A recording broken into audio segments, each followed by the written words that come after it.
Iniciar gravação. Gravando então. Então hoje nós vamos entrar aí, depois de visto tudo até aqui, né? Essa aí já é a nosso 10º encontro, a 10ª aula. Nós vimos aqui que existe um Deus, nós vimos que nós somos a coroa dessa criação que esse Deus fez. Nós vimos que nós rejeitamos isso se chama pecado. Pecado é transgressão da lei de Deus.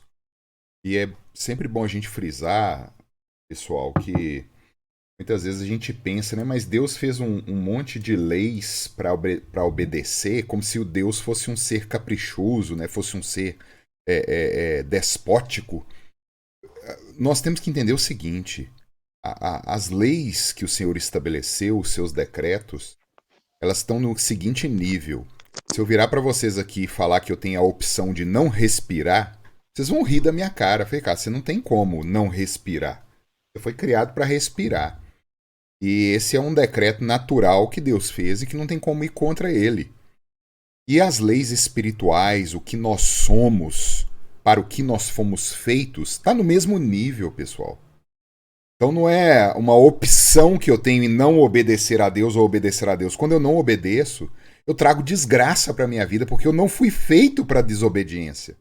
Eu fui feito para a obediência. Eu fui constituído para isso. Eu tenho um propósito. Então nós rejeitamos esse propósito e eis aí o motivo de toda a desgraça que a gente vê no mundo hoje. E os seres humanos tentando remendar, né, fazer um curativo em tudo que está acontecendo. Mas Deus manteve uma aliança. Deus ele escolheu um povo e esse povo seria manifesto durante toda a história. Esse povo foi manifesto lá no Antigo Testamento dentro de uma nação. Essa nação era Israel, mas como Paulo diz, né, nem todo o de Israel é verdadeiro israelita. O verdadeiro israelita é aquele que crê nas promessas, que crê que Deus encarnou e nos redimiu do pecado na pessoa de Jesus Cristo. Esse é o verdadeiro Israel de Deus. Então nós hoje fazemos parte do Israel de Deus. Ontem nós cantamos o Salmo de 115 na igreja, né? Falando que a casa de Arão, falando do sacerdócio, né?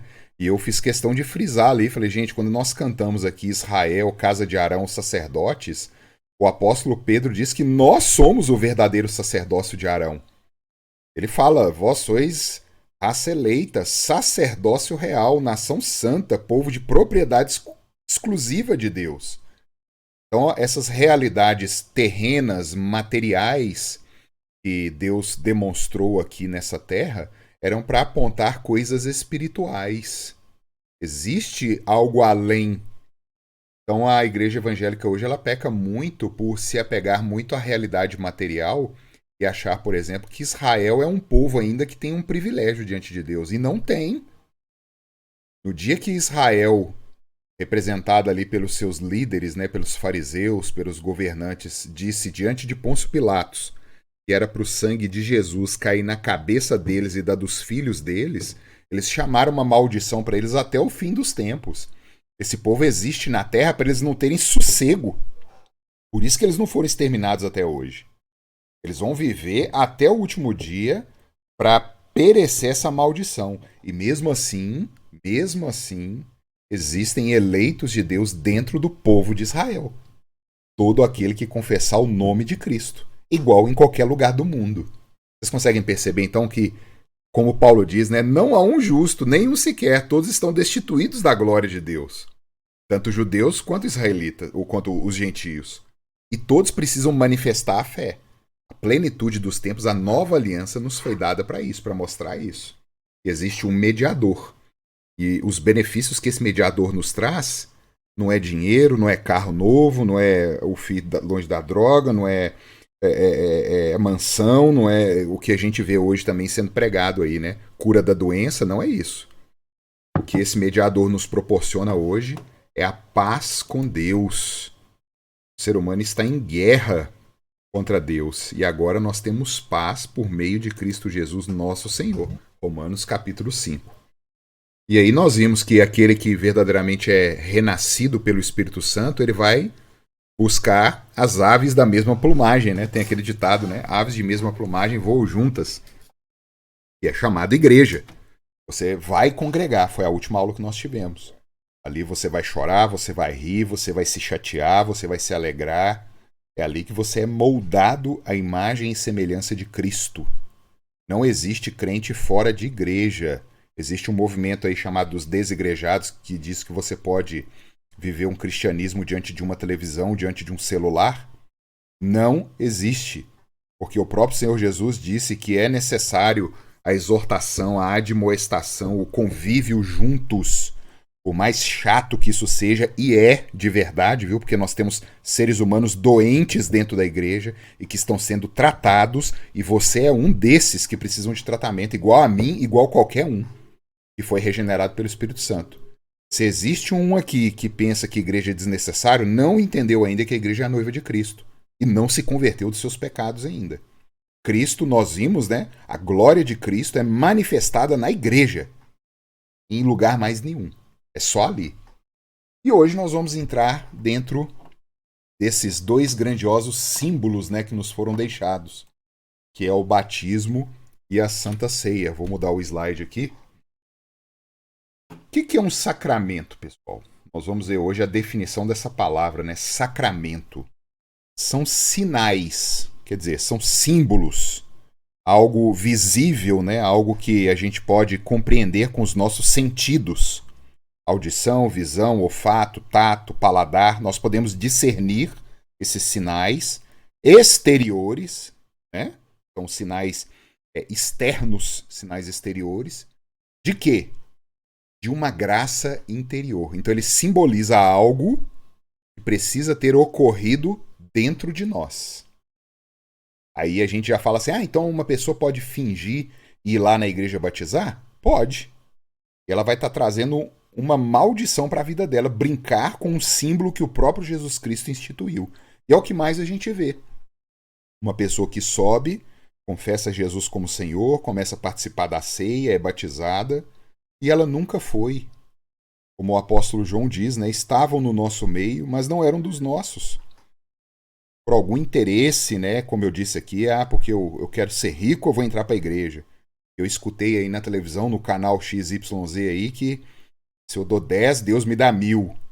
Ele acha que ele está entrando numa Las Vegas, né, para apostar e ganhar. É um interesse, ele nunca foi regenerado. Existe ali aquela questão do custo-benefício. Ele acha que o custo de fingir, né, de andar com uma roupinha mais comportada, de aprender a cantar uma meia dúzia de hinos e cânticos ali, de gastar o tempo dele no domingo de manhã na igreja, isso vai compensar, essa perda de tempo dele vai ser compensada nessa barganha. Ele está se enganando e sendo enganado. Vou para a igreja porque eu tenho um câncer e eu quero ser curado. Bobagem. Vou para a igreja porque eu estou com o meu casamento destruído e eu quero restaurar meu casamento. Bobagem. Você vai para a igreja se algo foi operado anteriormente no seu coração. E aí você tem a dignidade, como Paulo diz, né? Da dignidade de participar da mesa do Senhor, de participar de um batismo. É uma dignidade que não é sua. É uma dignidade que foi te imputada pelo Filho de Deus. Então esse símbolo, né? O sacramento é um símbolo de algo que precisa ter ocorrido anteriormente. Que é a conversão, o novo nascimento. Nós já falamos muito desse novo nascimento aqui. João capítulo 3, né? O Espírito Santo opera soberanamente no momento que ele quer. Ele é como o vento, ninguém sabe de onde ele vem, para onde ele vai. E mediante a pregação do Evangelho, o Espírito Santo vai convertendo os eleitos de Deus durante a história da caminhada da humanidade.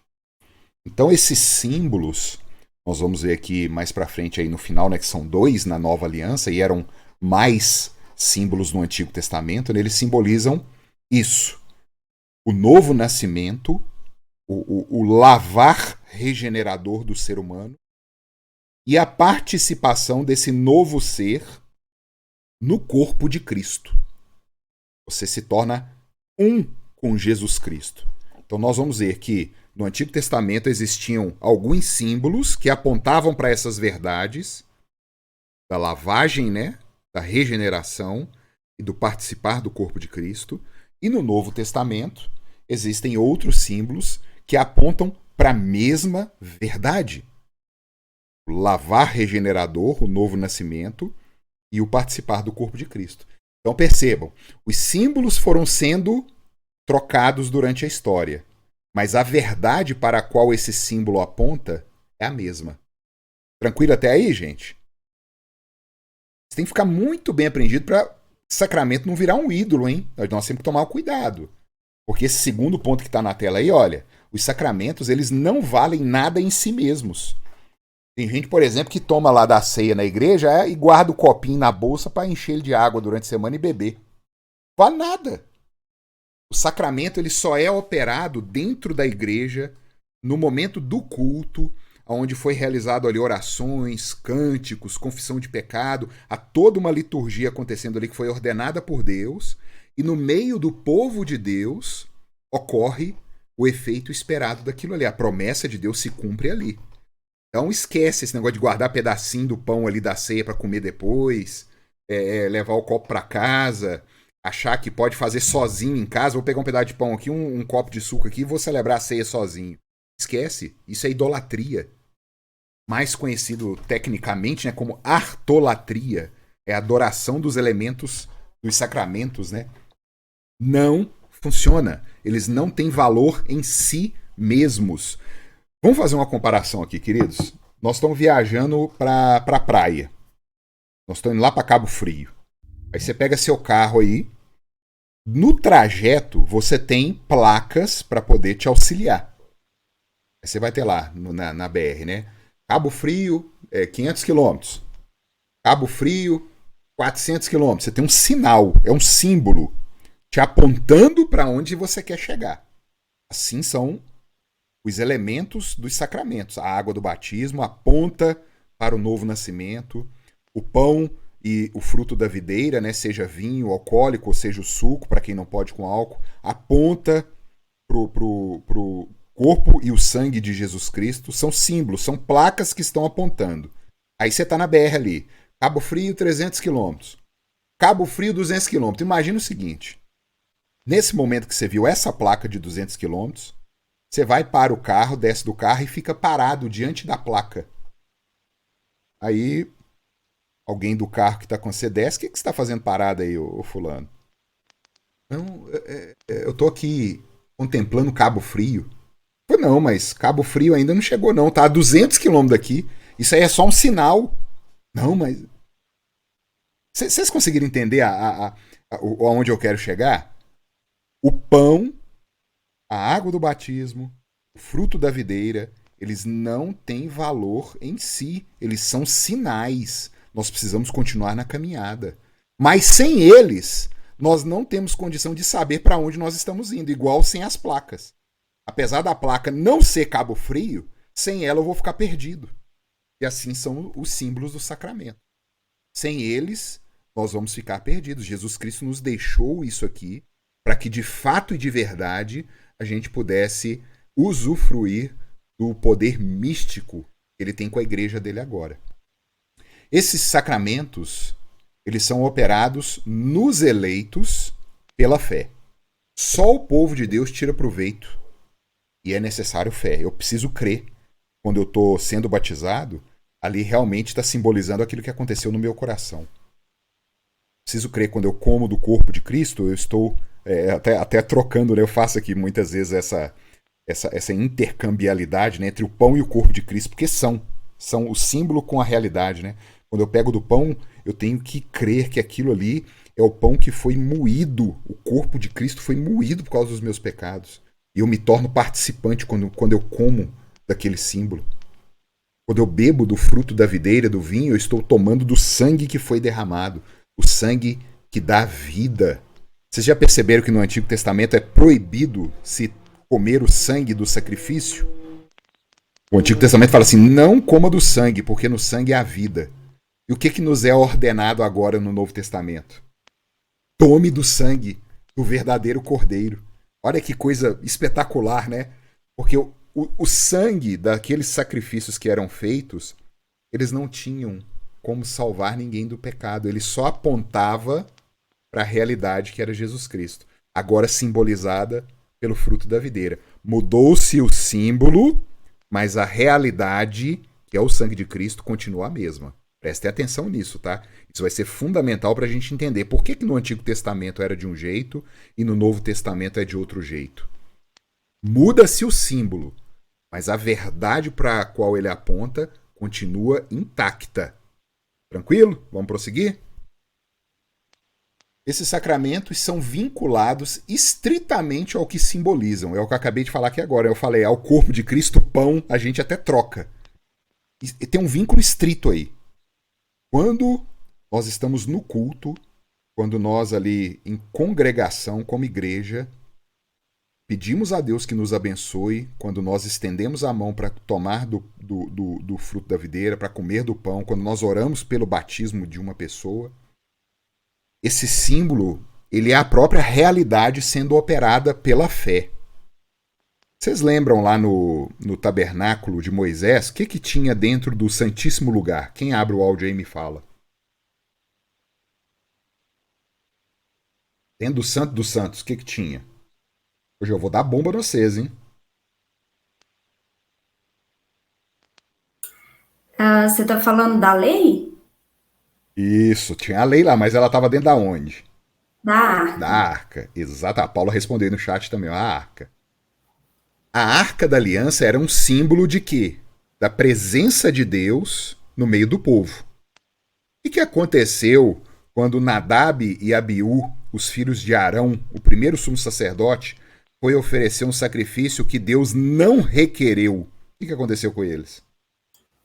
Foram fulminados. Fulminados. Gente, onde que eu quero chegar nisso aqui? A arca estava estritamente vinculada ao que ela simbolizava. Era a presença de Deus, não tem conversa. A gente é muito irreverente, eu preguei sobre isso na igreja esse fim de semana, né? Sobre a irreverência. É falta de respeito, a gente não coloca as coisas no devido lugar. Então, quando Deus fala que ele está na arca da aliança, ele verdadeiramente está. Apesar dela ser de madeira, de ouro, tudo, mas espiritualmente tem um poder sendo operado ali maior do que esse verdadeiramente fosse Deus ali materializado, porque é a palavra da promessa dele que está valendo. Quando Cristo diz que aquele que tomar do corpo dele, comer do pão e tomar do sangue, lá em João capítulo 6, ele fala que aquele que não comer e beber do meu sangue não tem parte comigo. Ele não está brincando ali. Ele está falando, não tem parte. Porque não tomou e não comeu do Filho de Deus. E acabou. Então, o símbolo, a água do batismo, o pão e o vinho da ceia, eles estão estritamente vinculados ao que eles simbolizam. E, na nova aliança, são 2 os sacramentos, e não 7, como a Igreja Romana defende. A Escritura, ao qual a nossa fé se baseia, ela demonstra que na nova aliança derramada no sangue de Cristo foi instituído o batismo como um mandamento, como um sacramento, um testemunho, e a ceia do Senhor também, uma ordenança. Nada mais do que isso. Casamento não é sacramento. Ordenação ao sacerdócio não é sacramento. Extrema unção não é sacramento. Crisma não é sacramento. E aí vai. Eu falei aqui todos, né? Não sei se eu esqueci de algum aí. Eu fiz primeira comunhão, então a gente tinha que decorar isso lá, os 7 sacramentos, né? Não. Isso aí veio após, na história da igreja, e eles foram colocando isso aí como se fossem ordenanças que o próprio Senhor determinou, mas na escritura não existe. Aí eu verdadeiramente não vou ser leviano aqui para falar do que eu não sei, né? Eu não sei se isso aí eles acreditam que seja o Papa que determinou, né? Ex cátedra, alguma coisa assim. Eu realmente não conheço a história. Mas, biblicamente, o que ficou instituído a nós, indo por todo mundo, batizando-os em nome do Pai, do Filho e do Espírito Santo e ensinando-os a guardar todas estas coisas que eu vos digo. Eis que estarei convosco até a consumação dos séculos. É a primeira ordem que Cristo nos deixou. E na ceia do Senhor, ele diz: fazei em memória de mim. Comei do pão, tomei do cálice até que eu venha. Acabou. Não há nenhuma outra instituição determinada.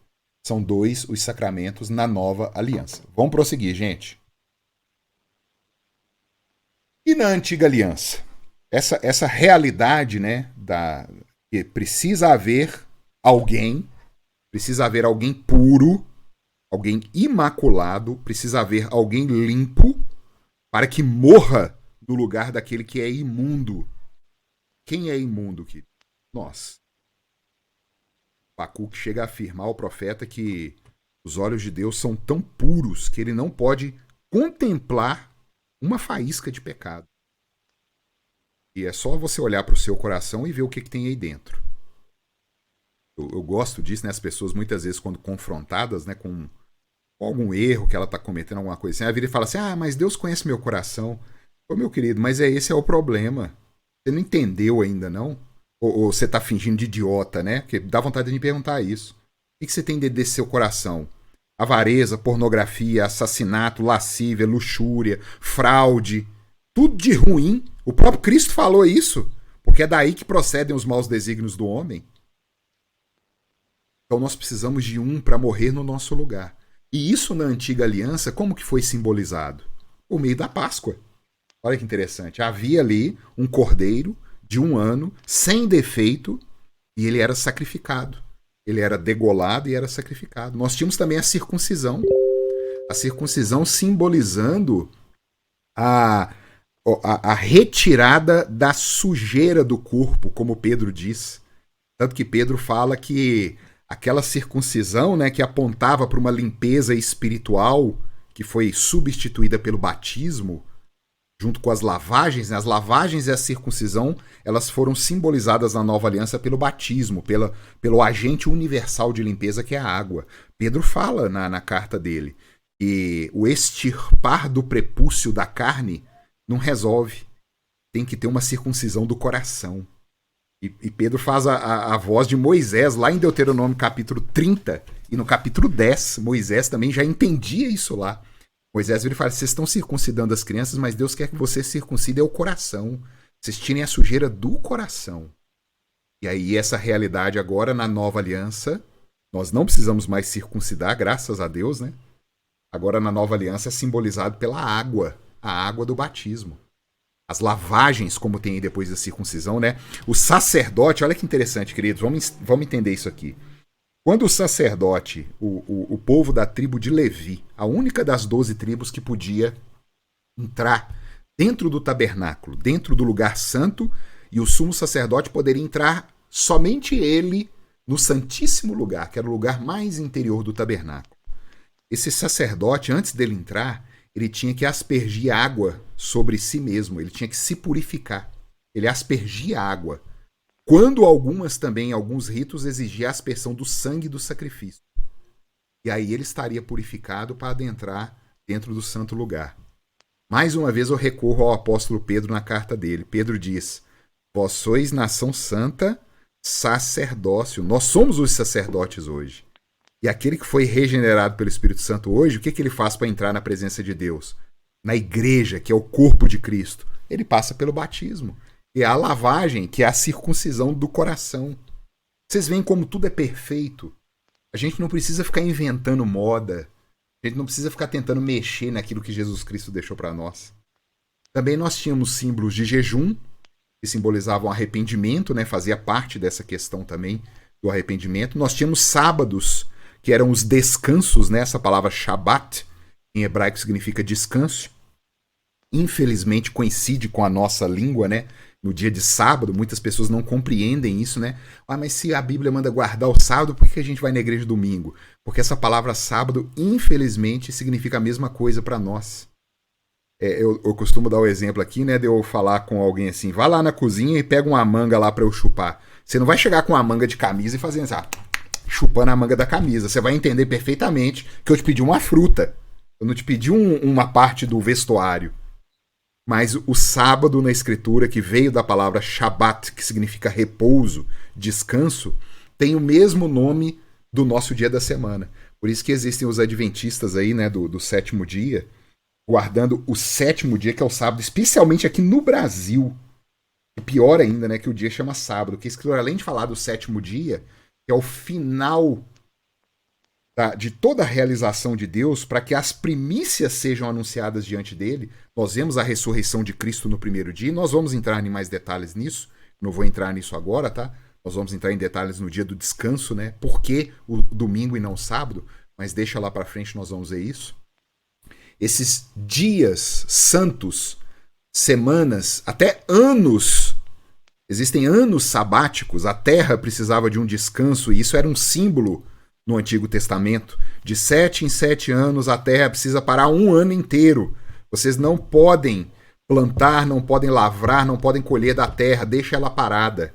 E esse símbolo ele é tão glorioso que quando Deus exila o seu povo para a Babilônia, ele fala o motivo por que eles ficaram na Babilônia 70 anos. Ele vira pela boca do profeta e fala assim: os 70 anos são os anos sabáticos que vocês não deixaram a terra descansar. De Davi até o exílio são 490 anos. Se você dividir por 7, dá 70 certinho. Deus explica isso. Vocês não deixaram, a terra está cansada de vocês. E ela vai ter os descansos, ela vai ter o Shabat, ela vai ter o descanso sábado dela.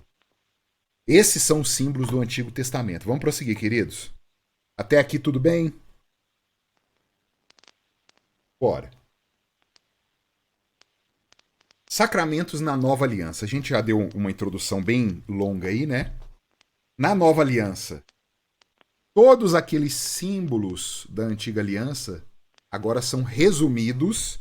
Quer dizer, quais símbolos? De novo, a purificação do coração, o lavar regenerador, a circuncisão do coração, isso tudo, o arrependimento, ele foi simbolizado no quê? Batismo.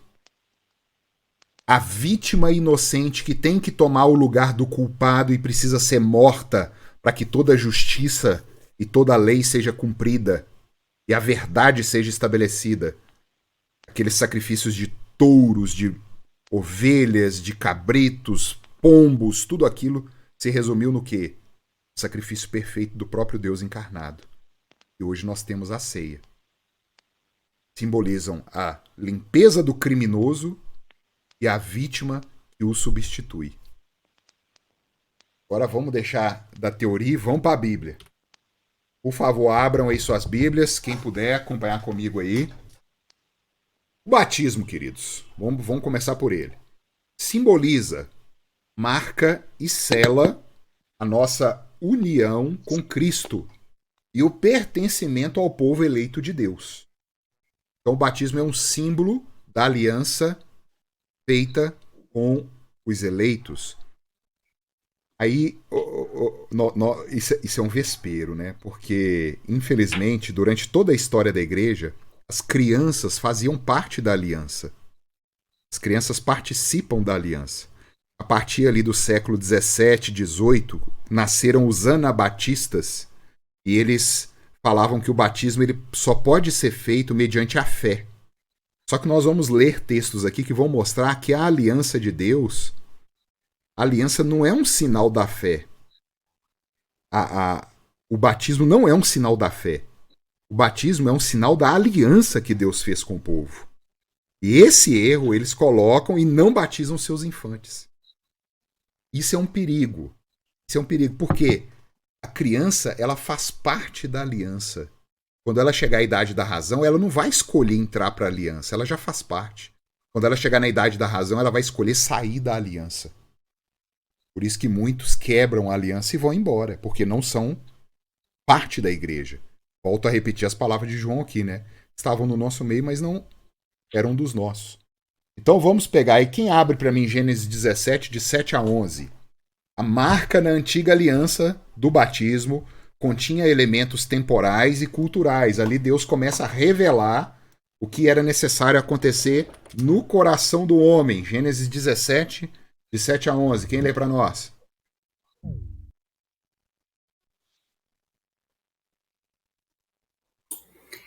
Estabelecerei a minha aliança entre mim e ti e a tua descendência no decurso das suas gerações. Aliança perpétua para ser o teu Deus e da tua descendência. Até onde vamos? Dar-te-ei a tua descendência a terra das tuas peregrinações, toda a terra de Canaã, em possessão perpétua, e serei o seu Deus. Disse mais Deus a Abraão: guardarás a minha aliança, tu e a tua descendência, no decurso das suas gerações. Esta é a minha aliança, que guardareis entre mim e vós, e a tua descendência. Todo macho entre vós será circuncidado. Circuncidareis a carne do vosso prepúcio. Será isso por sinal de aliança entre mim e vós. Olha essa última frase que a Lu disse aí. Será isso por sinal de aliança? Não é sinal da fé. Deus fez uma aliança pactual e incluiu com os indivíduos que professam a fé a sua descendência. A promessa de Abraão é que as famílias seriam benditas. A descendência no decurso das gerações, olha o versículo 7. E se a circuncisão não foi substituída pelo batismo, por que a gente parou de fazê-la então? A gente estaria errado? E muitos defendem, né, que não, a circuncisão não foi substituída pelo batismo, não. Mas, pera lá, tudo que a circuncisão simbolizava, que era a retirada da sujeira, né, da carne, as lavagens cerimoniais, que era a limpeza, tudo relacionado com a sujeira existencial e que precisa de arrependimento para que aquilo seja concretizado, foi mudado para o batismo. E se não foi mudado, por que a gente tirou? A Bíblia não mandou tirar? É um negócio para se pensar, queridos. Leia para nós, quem puder, Deuteronômio 10:16. Olha um pouquinho mais à frente na revelação, né? Quer dizer, Deuteronômio, nós estamos aí. Abraão, Isaac, Jacó, Levi, Arão, Moisés. Quer dizer, nós estamos aí 5, 6 gerações para frente. Lê para nós Deuteronômio 10:16. Circuncidai, pois, o vosso coração e não mais endureçais a vossa cerviz. Vocês já viram que essa questão de algo interior não é do Novo Testamento? Isso já estava lá em Moisés? Moisés olha para aquela turma e fala assim, vocês estão circuncidando aí vocês, seus filhos, mas o que eu peço é o coração de vocês. É vocês ensinarem essas crianças o que Deus é, as obras de Deus, o que Ele fez por vocês no Egito. Eu acho fantástico isso, essa questão de fala, inculca. Olha o que essas ideologias de hoje, né, especialmente ideologias políticas, tentam fazer com os nossos filhos. Inculcar, falar. A escola virou um grande templo. E o professor na frente do aluno virou um grande sacerdote. E o púlpito é a mesa do ensino ali. E é o que eles tentam fazer continuamente com os nossos filhos. E a gente perdeu isso. A gente perdeu a esperança de que é pela palavra do Senhor sendo trabalhada, inculcada, é que a circuncisão do coração vai acontecer. Eles são os filhos da aliança. Quem vai para Romanos 2, versículos 28 e 29.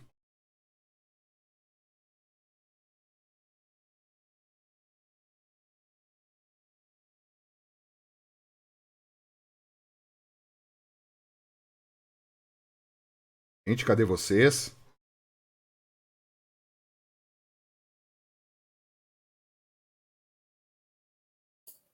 Pode ler de novo? Vai lá, Lu.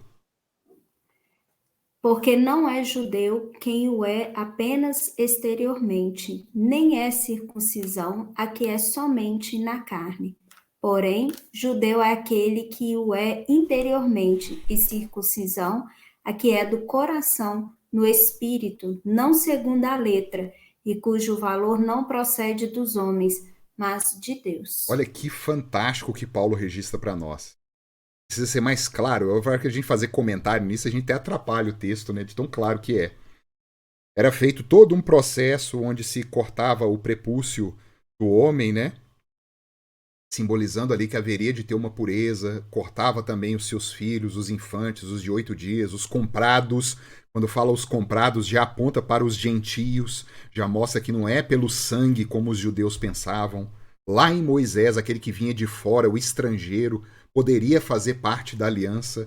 Olha, a escritura é maravilhosa, Cris, quando a gente começa a prestar atenção nesses detalhes, nesses ecos. Hoje o judeu acha que somente ele pertence a esse povo da aliança. Não. É o que Paulo está dizendo aí, o que Moisés falou. O estrangeiro que quiser fazer parte vai se circuncidar também. E agora, neste novo momento da revelação, onde mostra essa universalidade que Jesus Cristo atinge a todos, inclusive as mulheres entraram. Elas podem se batizar. Isso é demonstrado de forma positiva no Novo Testamento. E essa transição dos sinais, né? A circuncisão não adianta só na carne, ela precisa ser do coração. Então, continuem a fazendo esses ritos agora, mas de uma forma mais simples. Agora é o batismo, agora é a ceia. E a igreja prosseguiu isso na história.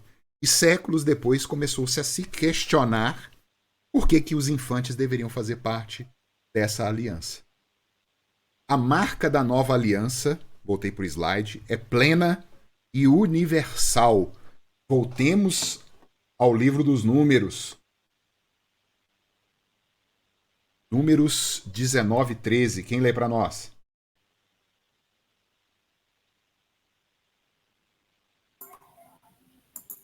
Dezenove, 13. Todo aquele que tocar em algum morto, cadáver de algum homem, e não se purificar, contamina o tabernáculo do Senhor. Essa pessoa será eliminada de Israel, porque a água purificadora não foi aspergida sobre ele. Imundo será, está nele ainda a sua imundícia. Olha que sensacional isso, queridos. Assim como a circuncisão era para extirpar a sujeira, a água da purificação também. A água servia como um símbolo, e aspergindo sobre aquela pessoa. Você não precisa mergulhar o fulano no rio, tá? Ou na piscina, não tem essa necessidade. Se fizer, tudo bem, mas foi um trabalho demasiado. Você não precisa obrigar alguém a fazer isso. Porque todo o processo de purificação no Antigo Testamento e que apontava para o batismo de João Batista, porque João Batista, nós não podemos esquecer, ele era filho de um sacerdote. Ele era filho de Zacarias. João Batista pertencia à linhagem do sacerdócio. Então, para que os sacerdotes que foram atrás dele quando ele estava no Jordão batizando reconhecessem o símbolo que João Batista estava usando ali, João Batista teria que repetir o mesmo rito que era repetido dentro do templo. E o que eles faziam dentro do templo? A aspersão com água. Era o rito de purificação. Vamos lá para Marcos 7, 1 a 13. Quem lê para nós?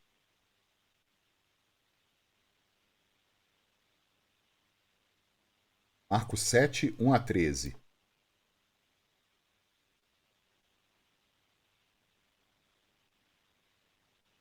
O pessoal hoje está tímido.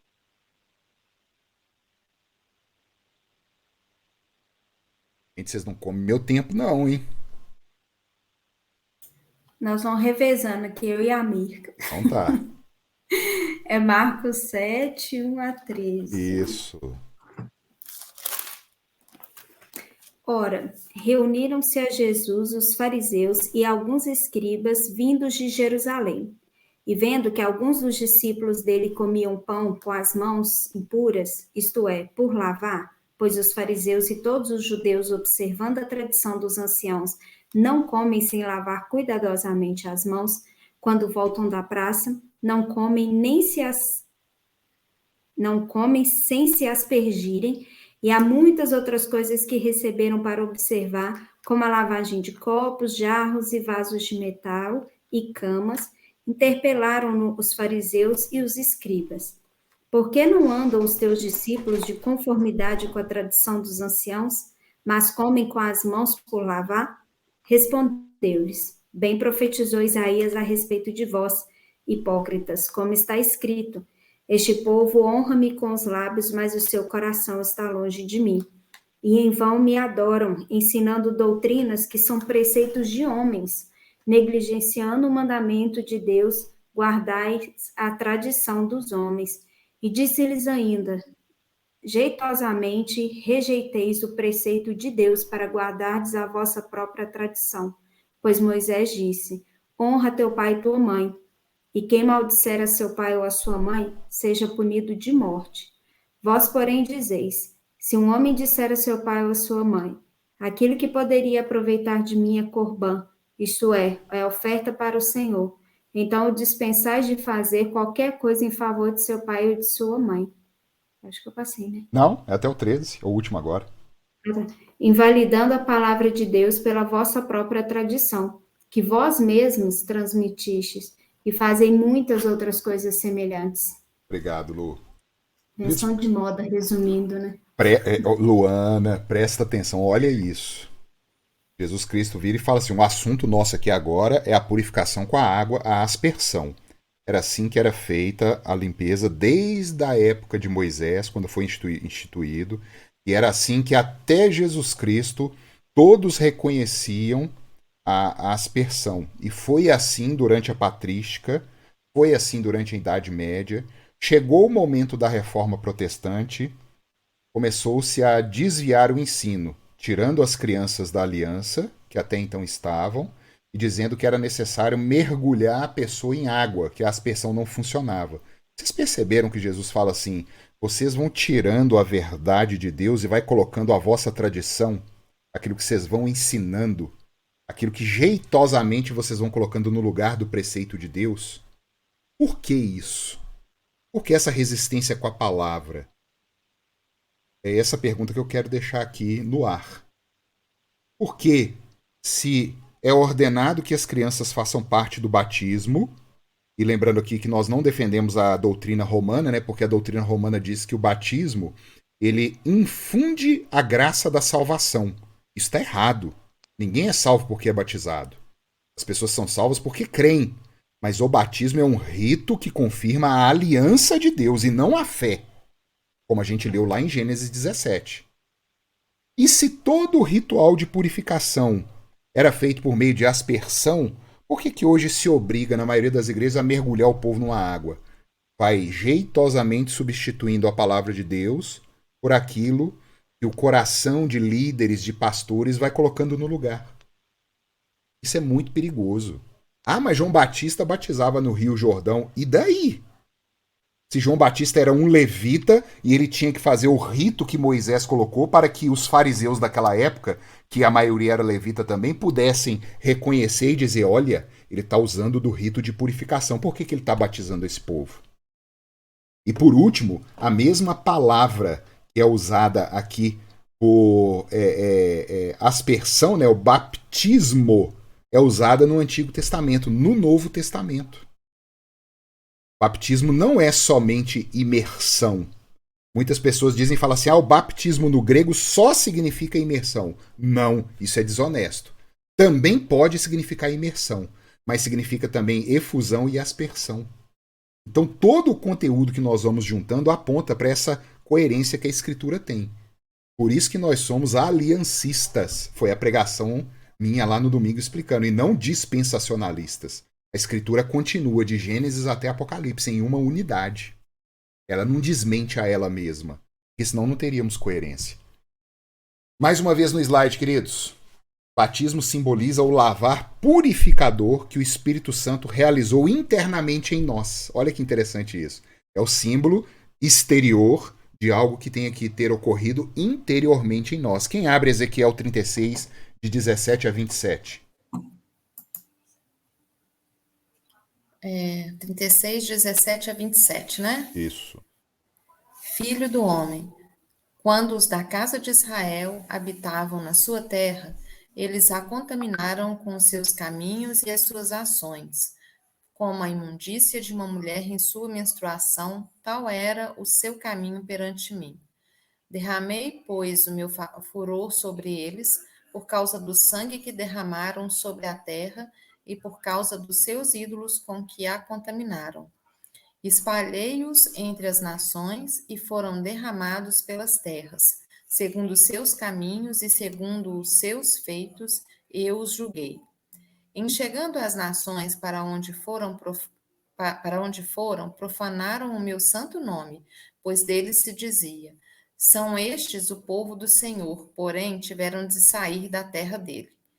Mas tive compaixão do meu santo nome, que a casa de Israel profanou entre as nações, para onde foi.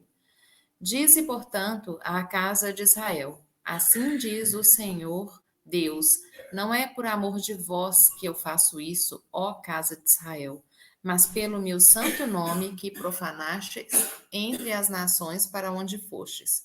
Vindicarei a santidade do meu grande nome, que foi profanado entre as nações, o qual profanastes no meio delas.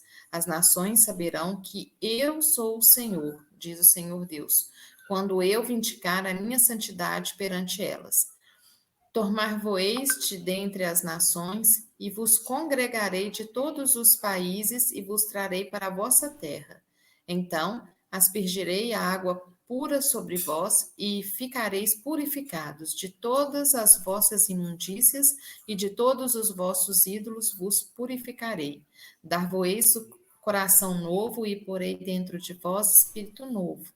Tirarei de vós o coração de pedra, e vos darei coração de carne.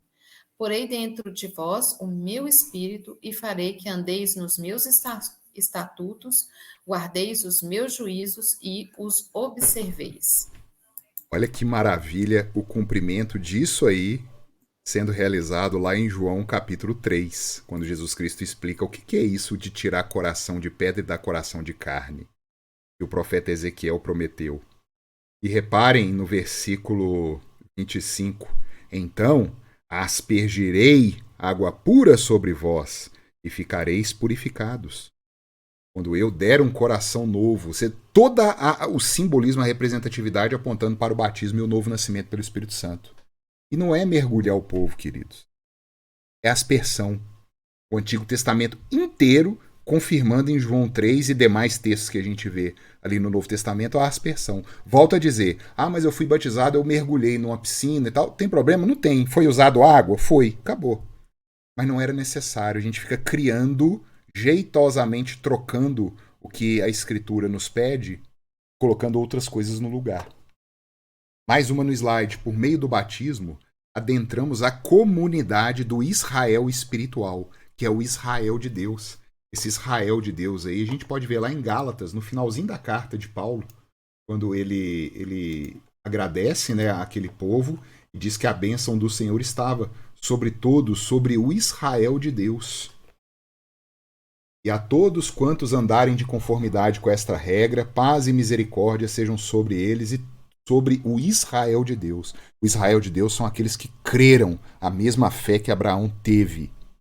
Isso não depende de sangue, não depende de quem quer ou de quem corre, Romanos capítulo 9, mas depende da misericórdia de Deus. E adentrar a comunidade, essa comunidade espiritual, é para todos, nós, adultos, e a nossa descendência, geração após geração. E eis aí um perigo dessa quebra, desse elo, desse laço, quando nós privamos os nossos filhos de adentrar a aliança por meio do batismo. Porque precisa de fé. Mas aonde na Escritura que está falando isso? Toda a ordenação exigindo fé para o batismo era falado para um adulto. E nós vamos ver agora em Atos 2, que é o texto que está em tela aí, Atos 2, 38 e 39, que Pedro fala à multidão de judeus ali. Ele fala a vós, vocês que entendem, né? E a vossos filhos, e a todos quantos o Senhor chamar. Quem lê para nós aí Atos 2, 38 e 39?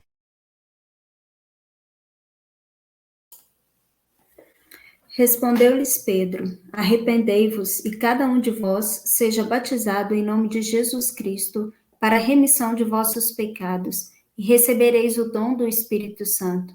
Pois para vós outros é a promessa, para vossos filhos e para todos que ainda estão longe, isto é, para quantos o Senhor nosso Deus chamar. Amém. É exatamente a promessa que foi feita a Abraão. Exatamente a promessa. Pedro repete essa promessa. Aquele povo que se encontrava no meio dele, mais de 3.000 ali se converteram. E a descendência daqueles ali também para receber. Eis o porquê, tá no slide aí, né? Batizamos crianças e o batismo é por aspersão. Não precisa ir nem além da Escritura e nem aquém da Escritura. Ela nos fornece o material. E especialmente na época da Reforma Protestante, quando os anabatistas, né? Anabatista são os rebatizadores, né? A principal alegação deles era que se a Igreja Católica faz, nós não vamos fazer. Isso não é resposta. A Igreja Católica ora ao Pai, ao Filho e ao Espírito Santo, então nós não vamos orar para eles, não? A Igreja Católica defende o culto no domingo, então nós não vamos fazer culto domingo, não? E uma série de outras implicações que a Igreja Protestante se equipara à Igreja Católica e que os anabatistas defenderam. Não, eles batizam criança, nós não vamos batizar. Eles batizam por aspersão, nós vamos mergulhar o povo. E por aí vai. É muito complicado, querido.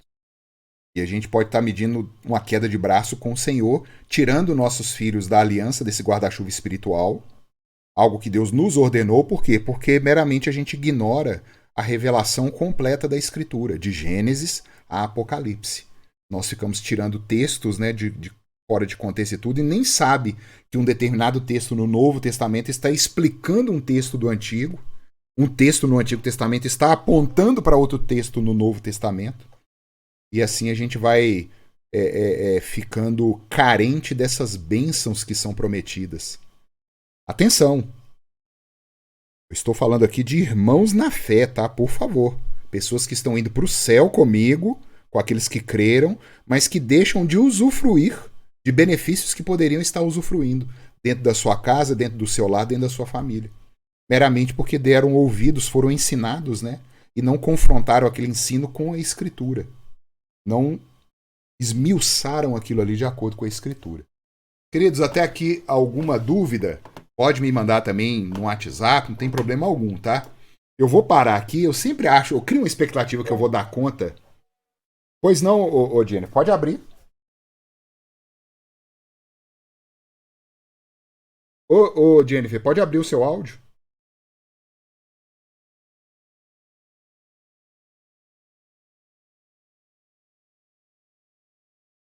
Ah, sim. Deixa eu ver. Ah, sim, sim. No caso, as crianças deveriam ser batizadas de acordo com tudo aquilo que nós pegamos aqui, ô Jennifer, desde Gênesis, mostrando que existe uma aliança com os eleitos de Deus. As crianças fazem parte dessa aliança, elas faziam parte dos rituais.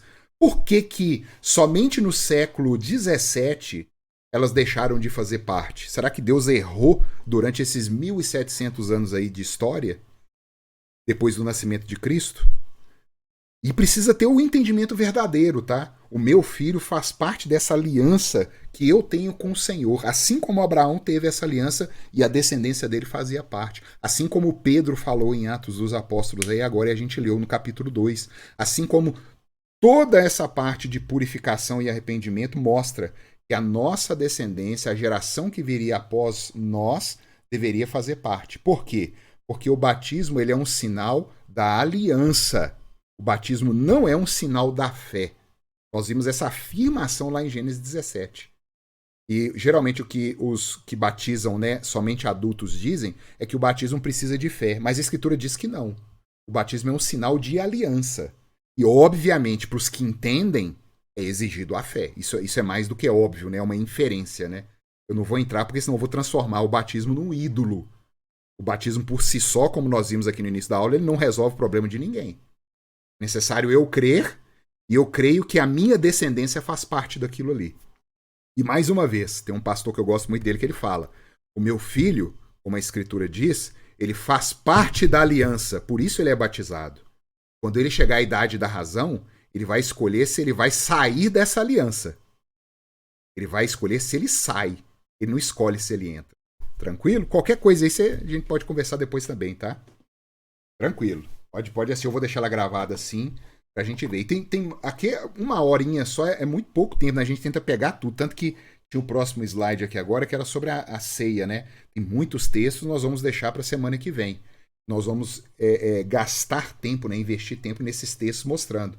Tanto no batismo, como eu quis deixar claro aqui, desde os patriarcas, passando pelos profetas, chegando até o Novo Testamento, o sinal da aliança de Deus, saindo das lavagens da circuncisão, indo para o batismo, também os sacrifícios e a Páscoa, virando o sacrifício do nosso Cristo. E a gente participando do pão, que simboliza alimento, e do fruto da videira, que simboliza o sangue do nosso Senhor. Tá bom, pessoal? Alguma dúvida aí para a gente finalizar? Tranquilo? Gente, não fiquem com dúvida. Nós estamos tratando de coisa séria. Nós não estamos tratando aqui meramente de caprichos, de rituais religiosos, não. São coisas que Deus nos deixou para que nós nos fortalecêssemos em meio ao mundo mal. Quando eu estou na igreja e eu vejo alguém batizando, aquilo ali, eu choro. O Senhor, a sua promessa está sendo cumprida mais uma vez ali. Ó. O Senhor tem mantido uma igreja durante os séculos. E as portas do inferno não prevalecerão contra essa igreja. E Deus deixou instrumentos para que essa igreja seja fortalecida. Oração, leitura da palavra, comunhão, batismo, santa ceia. Tudo são ferramentas e a gente tem negligenciado essas ferramentas muitas vezes. E caminhado de forma aflita, de forma medrosa pelo mundo, porque a gente não se alimenta espiritualmente. Deus abençoe a cada um. Qualquer coisa nós estamos aí, mais uma aula dada e espero que aqueles que tiverem dúvida possam retirá-las e deixar claro o que nós devemos fazer para usufruirmos de todas as bênçãos do Senhor. Um abraço, viu? Boa noite para vocês. Boa noite. Boa Boa noite. noite, Amém. pessoal. Boa noite. Obrigada.